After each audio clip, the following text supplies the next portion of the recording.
Là, je lance la production d'un faux filet. Je peux modifier son épaisseur, son apparence, la quantité de graisse.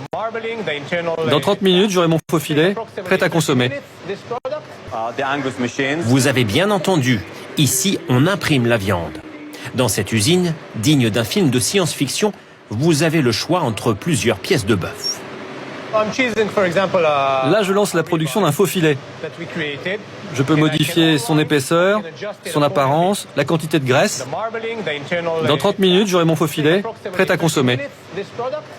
C'est une impression en 3 dimensions à base de pâte de soja et d'agents de saveur. Interdiction de filmer le secret de fabrication. Si la viande est végétale, son apparence, elle, est troublante. Nous voulons une imitation parfaite de la vraie viande.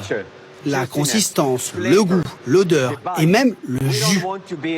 On ne veut pas être comparé à une viande végétale ordinaire.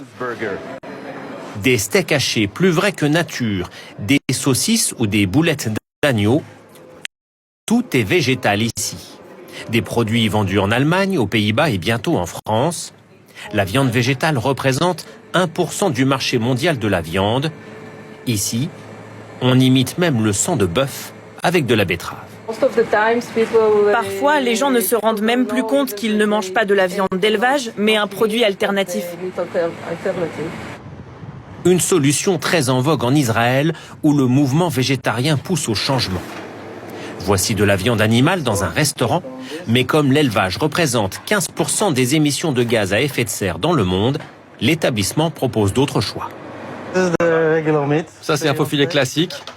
Et là, c'est la nouvelle viande végétale. Les 2 morceaux sont vendus au même prix. Pour ce steak végétal à gauche, comme pour l'original, 40 € le kilo en Israël. Reste la question du goût. C'est ce que nous allons vérifier avec ces 2 clientes.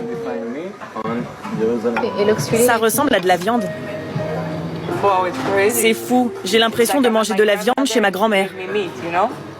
Pour beaucoup, la viande animale reste irremplaçable. Certaines entreprises cherchent donc une solution. Ici, on stocke une centaine de cellules souches par animal. Et là, il s'agit de quel animal?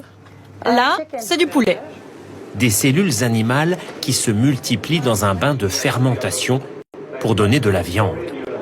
Un laboratoire futuriste qui fonctionne avec 2 ingénieurs dans une atmosphère stérile. Voici la viande de synthèse. Venez, je vais vous montrer le produit final. Là non plus, nous ne verrons pas le produit qui sort des cuves. Mais nous allons goûter ces aiguillettes de poulet. L'étude sanitaire pour autoriser leur mise sur le marché n'est pas encore terminée. Je dois avouer que ça me fait un peu peur. C'est du poulet? Ça devrait. Vous me garantissez qu'il n'y a aucun risque pour la santé? Il n'y a pas de risque de salmonelle, beaucoup moins de graisse saturée. C'est plus sain que du vrai poulet. L'entreprise espère obtenir l'agrément des autorités sanitaires américaines dès l'année prochaine. Son poulet serait vendu au même prix que l'original. Les industriels estiment que d'ici 8 ans,